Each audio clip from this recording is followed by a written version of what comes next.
On se retrouve aujourd'hui à Jaurès, dans le nord de Paris, pour vous présenter l'aménagement cyclable du canal de l'Ourcq, qui part d'ici et qui nous emmène jusqu'à Mitry-Mory. Donc c'est un continuum bitumé d'environ 24,3 km à peu près. Distance que je vais abattre en environ 46 minutes. Donc là c'est que du plan séquence, hein, donc aucune coupure montage. Bon, c'est rapide, c'est une vitesse moyenne d'à peu près 32 km/h d'après mes calculs. L'idée derrière, c'est pas de donner un temps de parcours référence sur ce trajet, parce que je sais très bien que je roule assez vite, et d'ailleurs certains commentaires me le disent, pas forcément dans un but négatif, seulement pour souligner que du coup on peut pas se servir de ces temps comme référence. Donc ça par contre désolé, je m'en excuse d'avance sur cette vidéo, ce sera pas mieux, ce sera peut-être même pire. Donc premier but de cette vidéo, si ce n'est pas de donner des temps de parcours de référence, ça va être de présenter l'aménagement et de vous montrer comment il évolue avec les kilomètres. Donc vous allez voir que c'est un aménagement qui est très hétéroclite, très agréable quand on est cyclotouriste et quand on est là pour faire du vélo le dimanche, mais pas forcément pour du cyclosport, ça c'est sûr et certain. Donc déjà, deuxième but, voilà, vous prévoyez que ce n'est pas fait pour du cyclosport, en tout cas sur une grande partie du parcours. Troisième but, servir de repérage pour les gens qui connaissent pas vraiment l'aménagement et qui comptent s'en servir comme moyen de transport. Parce que du fait de son hétéroclicité, il peut réserver des pièges. On n'a pas forcément tous ces repères sur ce type d'aménagement, puisque rien que le revêtement change quand on change de commune. Donc forcément, c'est pas forcément top pour s'y repérer. Puis un dernier but, simplement vous montrer du paysage. On part de continuum bien urbanisé qu'est Paris, et puis ensuite on va vers la campagne, en seulement 24 km. Donc cette vidéo plan séquence vous permettra de vous montrer de quelle manière on y arrive. Donc voilà. Vidéo voix off aussi, commentée. Pas sur tout le long, je vais séparer la vidéo en plusieurs chapitres que vous verrez en description et sur la barre linéaire de la vidéo. Et à chaque chapitre, je ferai mon commentaire sur la partie de piste concernée. Parce que c'est un aménagement, du coup, comme je le disais, qui est assez hétéroclite, et à chaque fois qu'on changera un petit peu de zone, j'y ferai mon petit commentaire sur l'aménagement, sur le lieu. Vous allez voir, on va passer un bon moment. Donc voilà, là je pars de Jaurès, je suis toujours à Paris, je me dirige là vers la Cité des Sciences et de l'Industrie, passage qui est un petit peu compliqué pour les vélos, parce que du coup la piste cyclable s'interrompt sans vraiment s'interrompre, hein. Elle nous mène vers la Cité des Sciences et de l'Industrie, qui est censé être un endroit pas vraiment cyclable, mais du coup avec une partie bitumée sur laquelle on peut rouler. Donc c'est un endroit, on va dire, mixte, partagé, piéton, cycliste. Donc à cet endroit-là, on n'est pas censé rouler très vite.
Donc là, depuis le passage sous périphérique, on est sur la commune de Pantin, Seine-Saint-Denis du coup.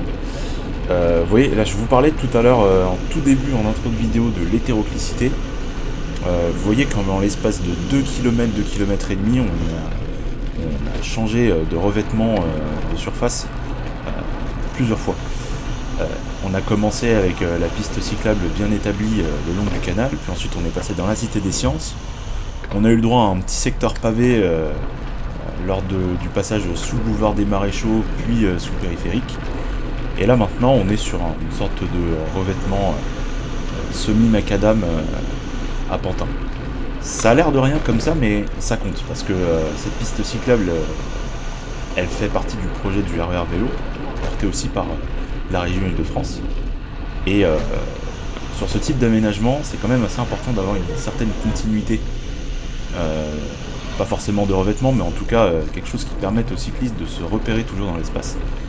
Et sur cet aménagement-là, c'est pas toujours facile. Là, par exemple, typiquement, je roule sur ce revêtement macadam, mais c'est un revêtement macadam qui est partagé avec les piétons. Alors que sur la première partie à Paris, on était sur un revêtement qui était plutôt dédié au cycle. Alors là, je vois sur ma droite qu'il y a aussi une piste cyclable, mais pour moi, elle n'est pas liée au canal de l'Ourcq, parce que là, comme vous le voyez, j'emprunte cette passerelle qui est nécessaire pour continuer sur la piste. Donc pour moi, c'est une autre piste. Je me suis pas trompé, je suis toujours sur la piste cyclable du canal de l'Ourcq à ce moment-là, pas d'erreur, mais je partage l'aménagement avec les piétons.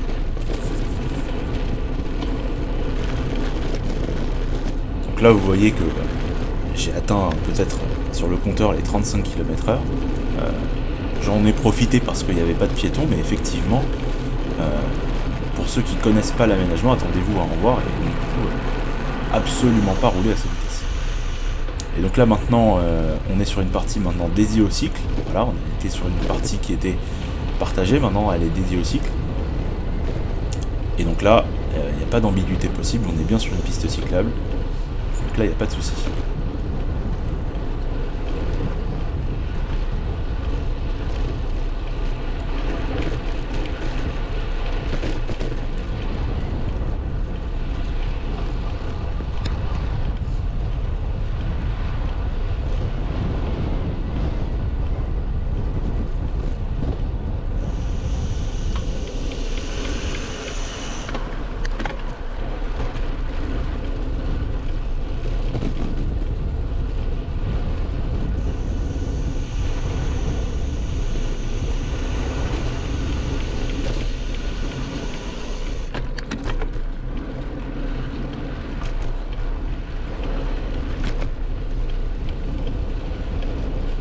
Donc là, sur cette partie, on longe le technicentre est européen de la SNCF.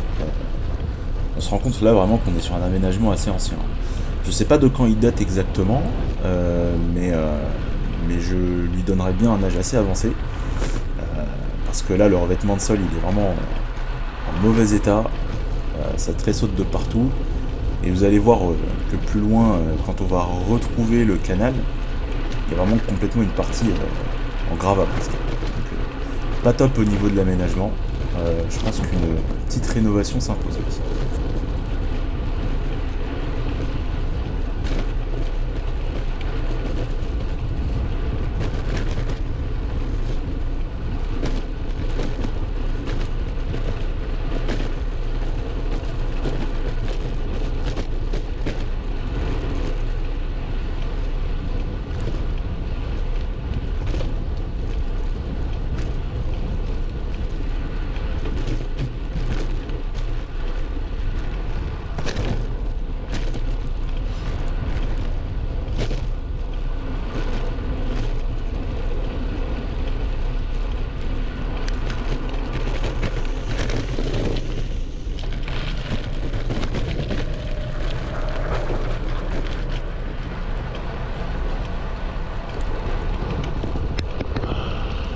Donc là, depuis quelques mètres, on est maintenant à Bobigny.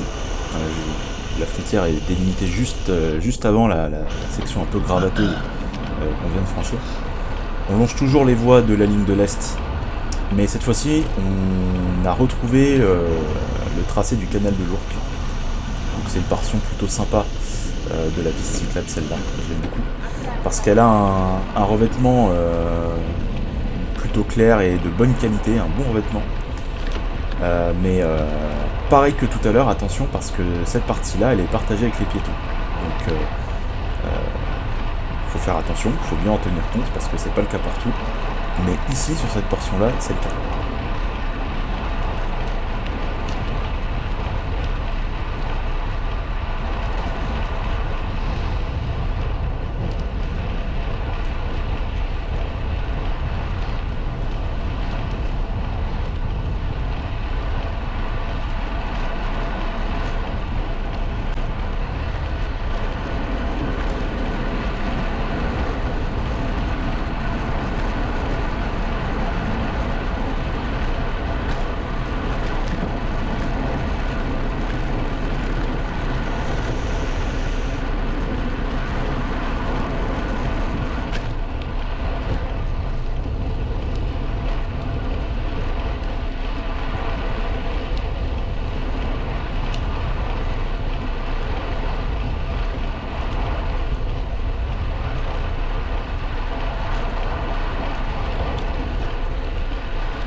Et hop là, depuis quelques mètres, on est maintenant sur un aménagement de type piste cyclable, mais qui sort un peu de nulle part.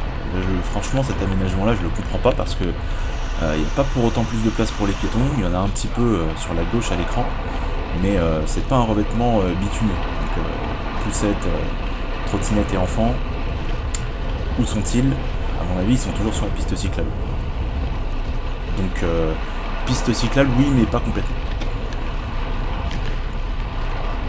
Donc là, vous voyez que je gagne en vitesse. Hein. Bon, c'est pas le Tour de France, c'est simplement que là, j'avais un bon vent de dos, j'avais une bonne visu sur ce qu'il y avait en face de moi, donc le plaisir avant tout.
Depuis à peu près 2 minutes, on est sur la commune de Bondy, dont les aménagements et leur qualité sont du même acabit à peu près que Bobigny sur la partie piste cyclable bidirectionnelle goudronnée.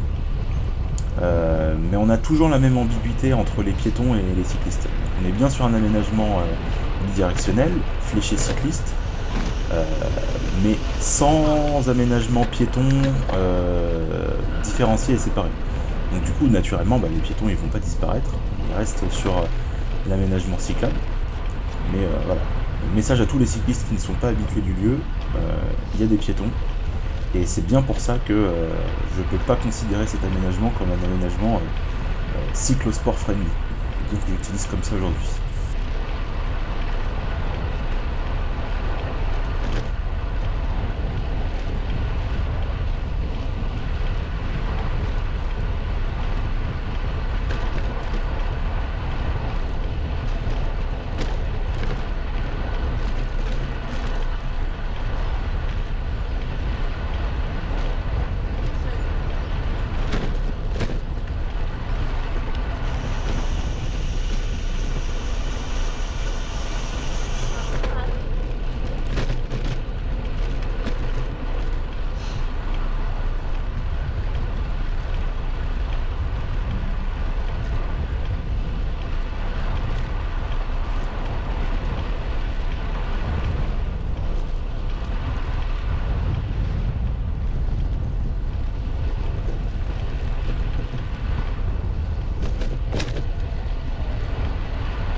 ponctuellement vous allez vous retrouver dans la situation qu'on vient de voir là, avec une sorte de bifurcation, une qui va vous envoyer au niveau supérieur de la chaussée et une autre qui va vous envoyer au niveau du canal. Si vous continuez votre trajet sur le canal de l'Ourcq, pensez bien à descendre, et si vous en sortez, allez tout droit et filez vers la sortie. C'est vrai que c'est pas très bien indiqué, même moi à ce moment-là, sur la vidéo ça se voit pas trop, mais j'ai hésité un petit peu, parce que j'avais pas envie de me retrouver tout simplement avec les piétons et à les déranger. Mais il faut bien descendre. Si on continue sur le canal et qu'on continue la sortie, on descend, et puis si on en sort, on va tout droit vers le niveau du pont.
Voilà, parfait exemple de l'hétéroclicité de la piste cyclable du canal de l'Ourcq. Moi je trouve que c'est cet endroit-là.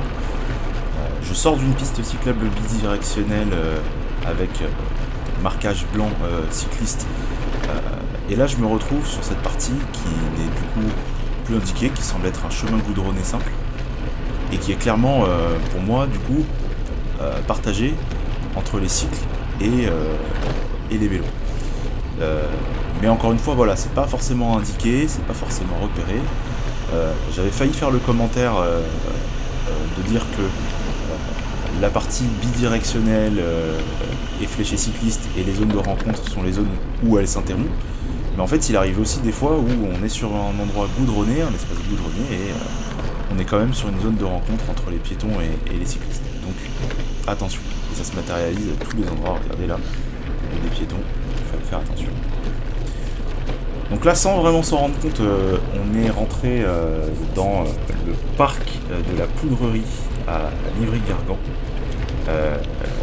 qui est l'itinéraire de référence de la piste cyclable du canal de l'Ourcq. Il n'y a pas d'autre endroit possible. Il faut bien rentrer par ce parc pour continuer la sortie jusqu'à Mitry-Mory. Donc on est toujours sur la piste cyclable du canal de l'Ourcq, mais pas tout à fait. On profite d'une route goudronnée du parc de la Poudrerie pour continuer sur notre route. Donc là aussi, pareil, un petit peu flou. Il faut être un petit peu connaisseur, sinon on peut se perdre. Et vous allez le voir, surtout au moment où on va sortir du parc de la Poudrerie, on va prendre un virage bien serré à gauche. Surtout, il ne faut pas continuer tout droit, parce que si on continue tout droit, en fait, on sort de la piste et on n'est plus du tout sur le canal de l'Ourcq. Donc là, on est sur ce secteur particulièrement désagréable, parce que ça a l'air d'être une sorte de dalle de bitume, j'en sais rien, mais en tout cas, tous les 10 mètres, on avait une sorte de rebond à chaque fois, donc particulièrement désagréable. Peut-être aussi pour demander aux cyclistes de ne pas rouler trop vite comme moi.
Donc là, attention, surtout pas aller tout droit. Hop, on serre à gauche.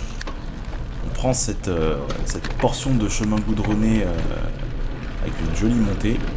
Et c'est de cette manière-là qu'on continue sur le canal de l'Ourcq. Si vous allez tout droit, vous sortez, vous allez dans le centre-ville de Sevran. Je ne connais pas très bien. Mais en tout cas, vous n'êtes plus sur la piste cyclable du canal de l'Ourcq.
Donc là, depuis notre sortie du parc de la Poudrerie, on a entamé une nouvelle partie du canal. Maintenant, c'est la partie col de haute montagne. Je vais l'appeler comme ça parce que d'un coup, d'un seul, sans prévenir, il commence à y avoir des dénivelés assez sympathiques hein, quand on a envie de faire du cyclosport, un peu moins quand on a envie de faire du cyclotourisme, hein, j'imagine.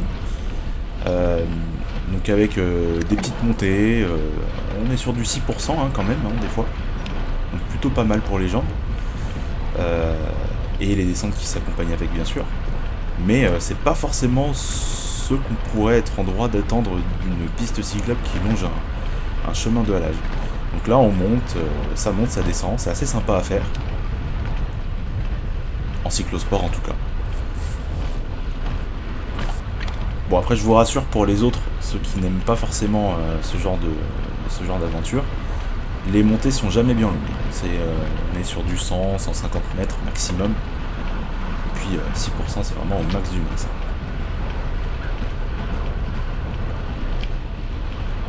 Puis là vous voyez la différence avec Jaurès, en l'espace de 30-35 minutes on est sorti complètement de Paris. Là maintenant on est presque en milieu forestier, donc faut pas s'y tromper, on est encore en ville, c'est juste que c'est bordé d'arbres, c'est une sorte de parc on va dire. Mais d'un coup le sentiment de nature que ça procure c'est quand même assez agréable.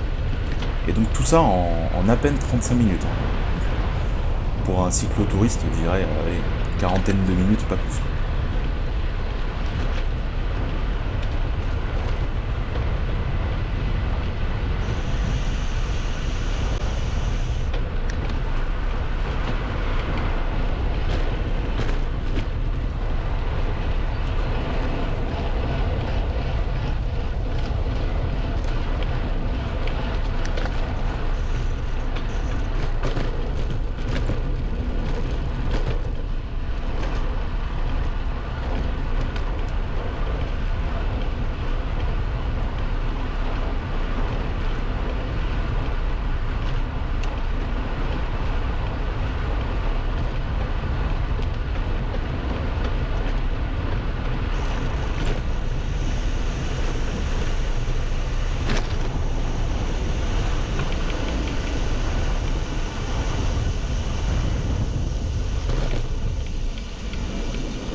Donc là, on vient de passer la gare de Villeparisis, Mitry-le-Neuf. On est très largement en Seine-et-Marne maintenant. Et on entame la dernière partie de la piste cyclable. Là, on est sur les derniers kilomètres. Les kilomètres les plus forestiers, on va dire. Là, vraiment, on quitte véritablement le continuum urbain et on s'inscrit maintenant plutôt à la campagne.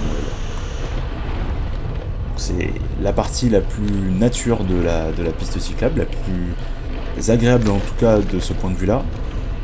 Mais attention, ce n'est pas la plus agréable d'un point de vue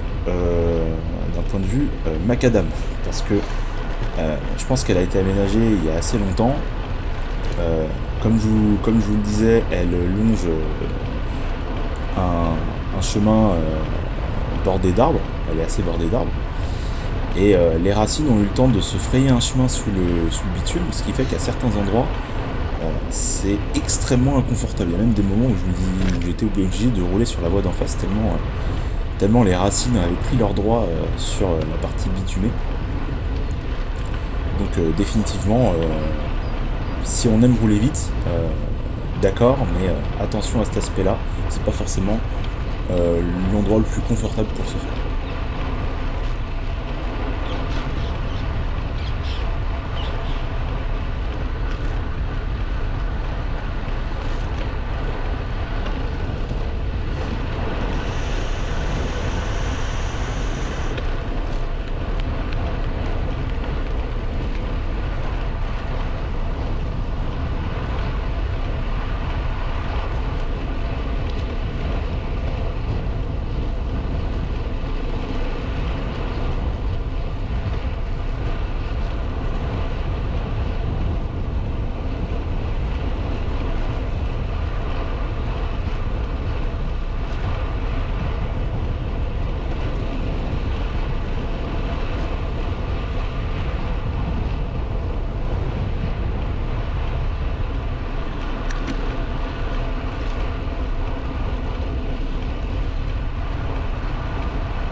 Tout doucement, on arrive à la fin de cette vidéo.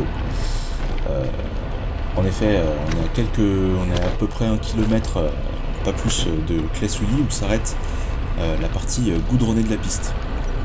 Mais sachez qu'au-delà, pour ceux qui ont envie de poursuivre notamment jusqu'à Meaux, la piste se transforme en chemin de halage. Donc ça devient un chemin de halage, tout ce qu'il y a de plus banal, mais que vous pouvez bien sûr utiliser à vélo si vous en avez envie.